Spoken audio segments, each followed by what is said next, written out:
को बता रहे हैं कि मदन दिलावर को फलौदी जोधपुर की जिम्मेदारी दी गई है। इसके साथ साथ जोगाराम कुमावत को बाड़मेर की जिम्मेदारी दी है। दिया कुमारी डिप्टी सीएम को अजमेर ब्यावर की जिम्मेदारी दी गई है। साथ ही डिप्टी सीएम प्रेमचंद बैरवा को भीलवाड़ा और राजसमंद की जिम्मेदारी दी गई है।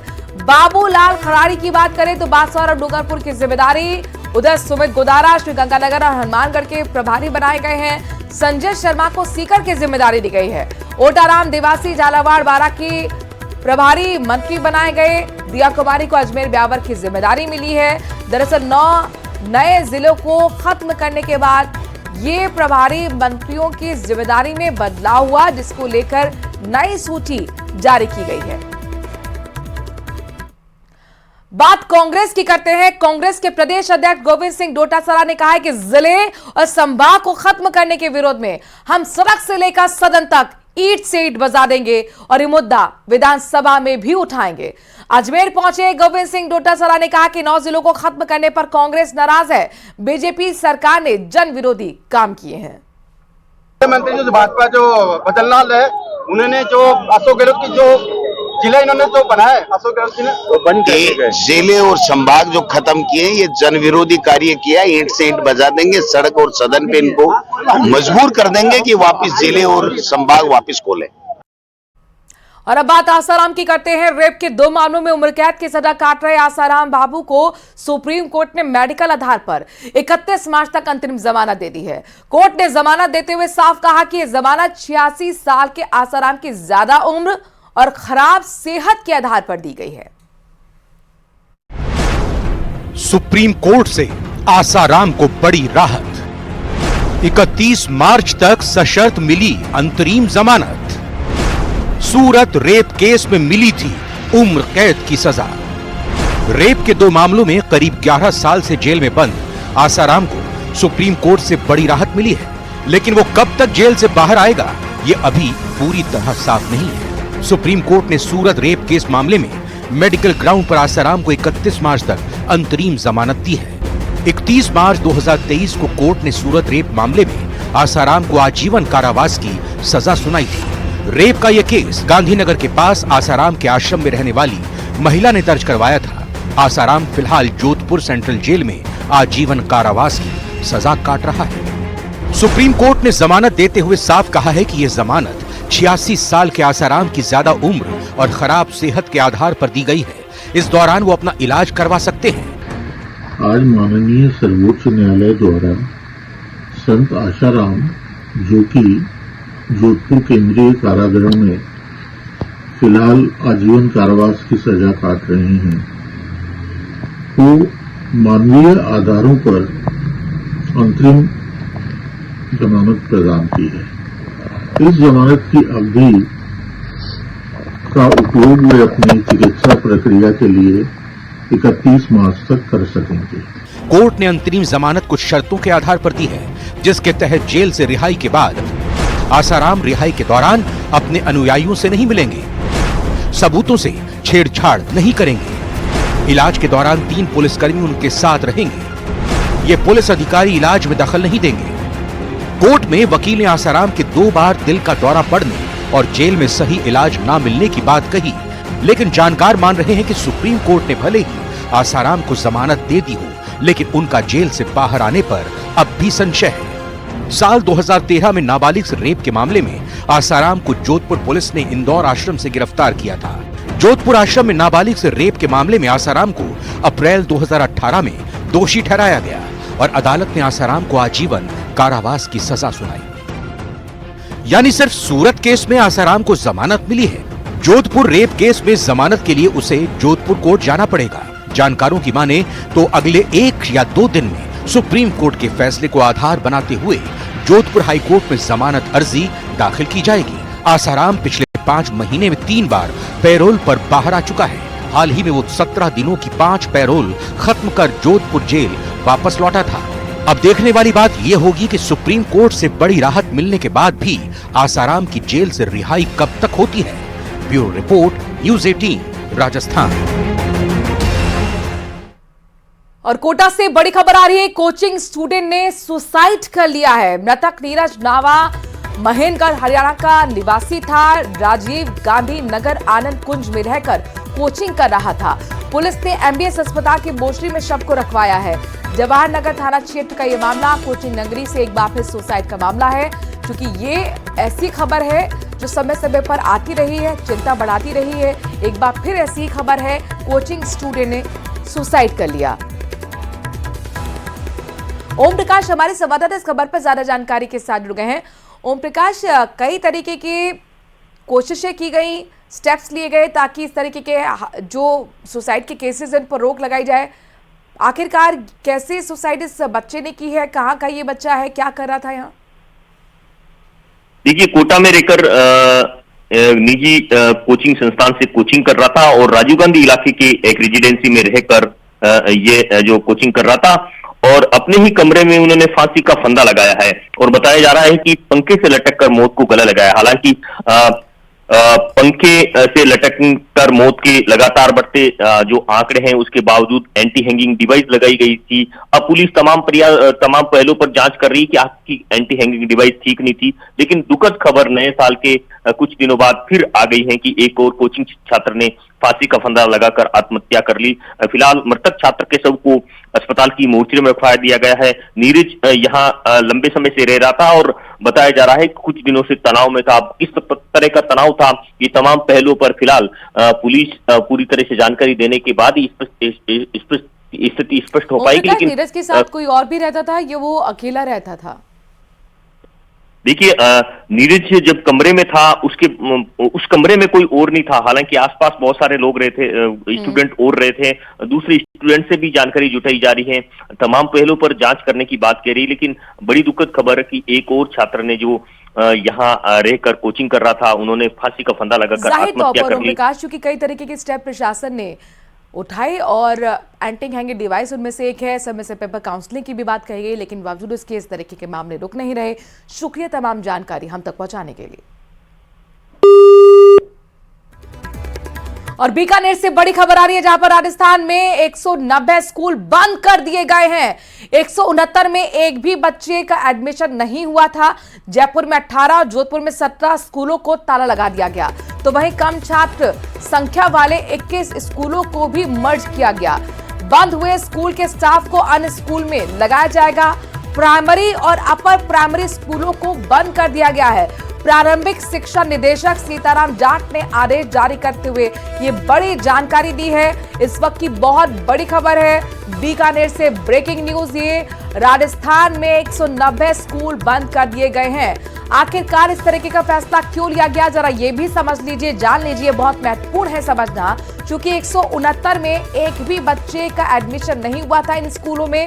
इसके साथ साथ जयपुर में 18 और जोधपुर में 17 स्कूलों में ताला लगा दिया गया। वहीं जहां पर छात्रों की संख्या कम है, ऐसे स्कूल हैं 21, इनको भी मर्ज किया गया है। बंद हुए स्कूल के स्टाफ को अब दूसरे स्कूल में यानी कि अन्य स्कूल में लगाया जाएगा। बड़ी खबर आपको बता रहे हैं, 190 स्कूल बंद कर दिए गए हैं। आपको अपडेट दे दे, करेक्शन यहां पर है, बंद किए गए 190 स्कूल और 169 स्कूलों में एक भी बच्चे का जब एडमिशन नहीं हुआ तो इस बाबत ये बड़ा आदेश जारी किया गया है। इनमें जयपुर में 18 और जोधपुर में 17 स्कूल ऐसे हैं जिनमें ताले लगा दिए गए हैं, यानी कि बंद कर दिया गया है। और साथ ही जहां पर छात्रों की संख्या कम है उनको भी मर्ज किया गया है।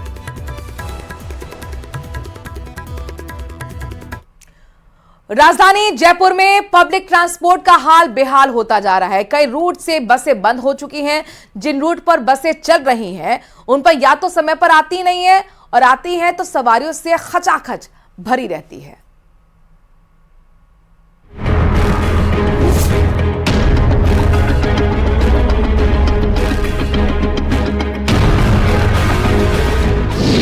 जयपुर के पब्लिक ट्रांसपोर्ट पर तरस खाइए सरकार।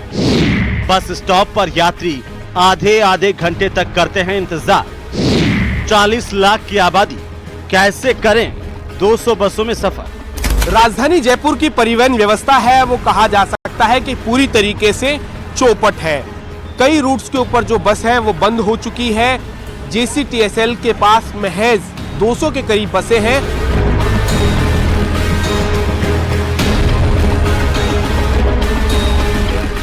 जिस शहर की आबादी 40 लाख हो, वहाँ की परिवहन व्यवस्था सिर्फ 200 बसों के भरोसे हो तो मुसाफिरों को होने वाली परेशानियों का अंदाजा बड़ी आसानी से लगाया जा सकता है। बस स्टॉप पर काफी इंतजार के बाद बस मिलती है। सीट के लिए मुसाफिरों में मची भगदड़ देखकर अच्छों का साहस जवाब दे जाता है। बस यात्रियों ने न्यूज 18 राजस्थान को बताया कि उन्हें बस स्टॉप पर 20 से 30 मिनट तक का लंबा इंतजार करना पड़ता है। आप कितनी देर से बस का वेट कर रहे हैं? कहाँ जाना है आपको? 20 मिनट हो गए भाई। कहाँ जाना है? ट्रांसपोर्ट नगर जाना है। तो आप देख सकते हैं कि इस वक्त हम टोंक फाटक के ऊपर यहाँ पर मौजूद है। राहगीरों को 20 मिनट से ज्यादा का वक्त हो चुका है। ट्रांसपोर्ट नगर जाना है। आपको कहाँ जाना है? देखो, मेरे को भी ट्रांसपोर्ट नगर जाना है, लेकिन देखा जाए तो कितनी जद्दोजहद करते हैं आप बस में जाने के लिए? सीट मिल पाती है? किसी भी साइड चले जाइए आप लोग, एवरी टाइम बसें लेट ही रहती हैं, मतलब बसें आती ही नहीं है। एवरी टाइम आपको आधा घंटा से कभी 20 मिनट, कभी 30 मिनट, 40 मिनट वेट करना पड़ता है। किसी रूट पे देख लीजिए, अभी मेरे को जहाँ ट्रांसपोर्ट नगर है, लेकिन बसें कम है ना। सरकार को बसें बढ़ानी चाहिए। परेशानी तो आती है, बस नहीं आती, खड़े रहते हैं बहुत देर तक बस के लिए, 15-20 मिनट लग जाते हैं। यहाँ पे बहुत भीड़ आती है, सीट नहीं मिलती है, जेंट्स वगैरह सीटें नहीं देते। आप बताएं, आप महिला होने के नाते किस तरीके का आप जो है वो परेशानी आप उठाते हैं? बहुत परेशान हो जाते हैं, बस नहीं आती टाइम से, और बस में चढ़ते हैं तो जेंट्स वगैरह सीट नहीं देते, बोले नहीं हमने बैठा है, ये वो ऐसे करके। इन मुसाफिरों की मुश्किलें यहीं खत्म नहीं होती। JCTSL की 200 बसों के भरोसे है। 40 लाख की आबादी, 40 बसें मार्च में कंडम हो जाएंगी, 60 बसें सितंबर में कंडम हो जाएंगी। लेकिन JCTSL यानी Jaipur city transport services limited के MD पुरुषोत्तम शर्मा ये आश्वासन दे रहे हैं कि JCTSL के बेड़े में 450 नई बसें शामिल होने जा रही हैं। इनमें 300 CNG और 150 इलेक्ट्रिक बसें शामिल की जाएंगी। JCTSL में भी 300 हमने CNG बसेस का टेंडर हमने फ्लोट किया है और हम उम्मीद कर रहे हैं कि आने वाले 4-5 महीनों में हमें CNG बसें मिलेंगी। और JCTSL में भी 200 बस काम कर रही है, उसमें से 100 बसें अगले सितंबर-अक्टूबर तक ऑफ रूट हो जाएंगी। 300 बसें CNG के हम इंट्रोड्यूस कर पाएंगे। ये भरोसा दिया जा रहा है कि मार्च के पहले सप्ताह तक जयपुर की सड़कों पर बसें दौड़ने लगेंगी। राजधानी जयपुर की चौपट परिवहन व्यवस्था प्राइवेट ऑपरेटर्स को चांदी काटने का भरपूर मौका मुहैया कराती है।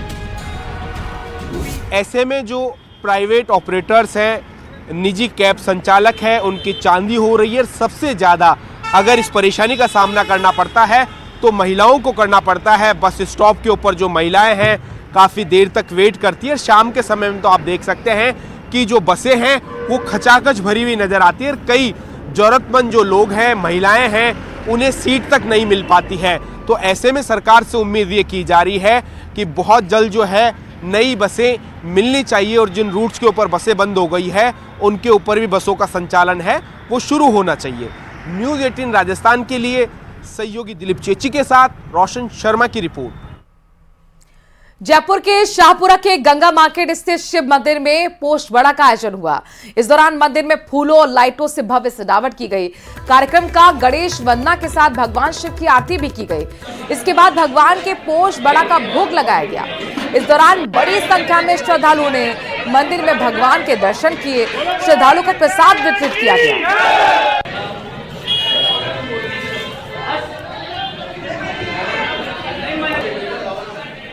अजमेर ख्वाजा गरीब नवाज का सालाना 813वां उर्स अपने पूरे समापन की ओर है। देश के कई राज्यों से लाखों की संख्या में ज़ायरीन दरगाह में हाजिरी देने पहुंचे। अकीदत के फूल और मखमली चादर पेश किए गए। तो वहीं देश और परिवार में सुख, शांति और समृद्धि, तरक्की की दुआएं मांगी गई। अलग अलग राज्यों और प्रदेशों के राजनेताओं और जनप्रतिनिधियों की ओर से भी चादर पेश की गई।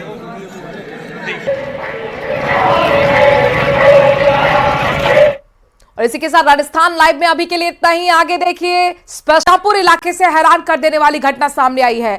यहां पर अजीबोगरीब तरीके से चोरी का मामला सामने आया।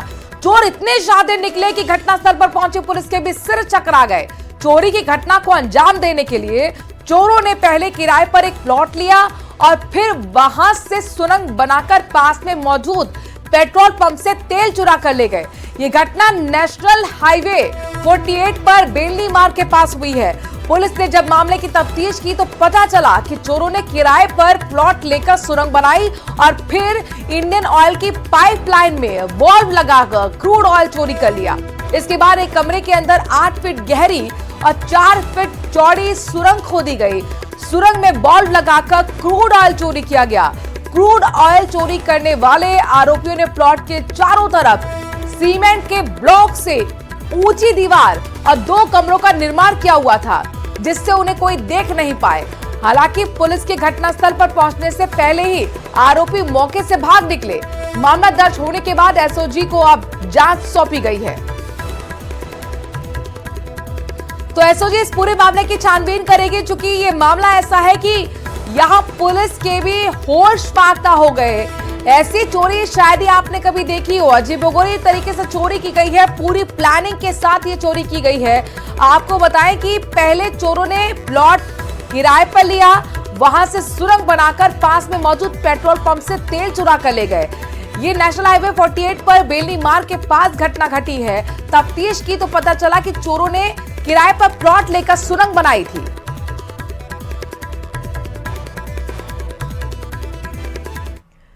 जयपुर के अमरसर में करेरी गांव निवासी सेना के जवान कृष्ण यादव के सुसाइड मामले को लेकर चल रहा धरना देर रात आखिरकार खत्म हो गया।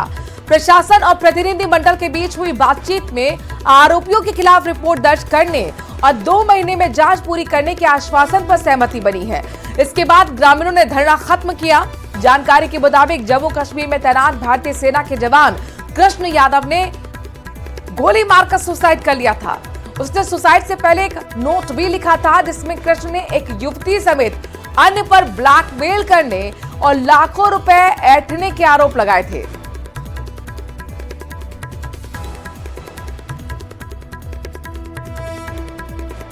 मैं तो महंगाई साहब मिलना के दे दिया।